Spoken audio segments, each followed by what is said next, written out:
মানে রাষ্ট্রের দায় কতটা? রাষ্ট্র এখানে চূড়ান্তভাবে আমি বলবো ব্যর্থ।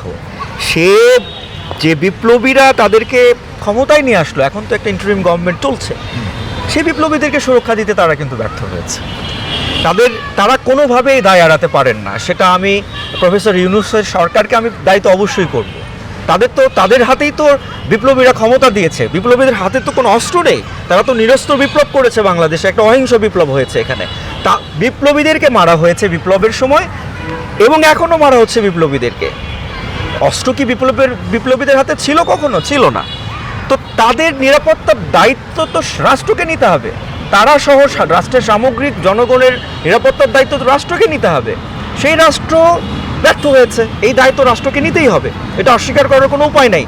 এখানে প্রশাসন, এখানে রাষ্ট্রযন্ত্র সামগ্রিকভাবে তারা দায়ী, তারা এই দায় এড়াতে পারেন না। এবং আপনি দেখেন, আজকে 12 তারিখে তাকে গুলির ঘটনা ঘটলো, আজকে হচ্ছে গিয়ে 26শে ডিসেম্বর, মাঝখানে 18 তারিখ তার মৃত্যুর সংবাদ আমরা পেলাম, তাকে 20 তারিখে আমরা দাফন করলাম।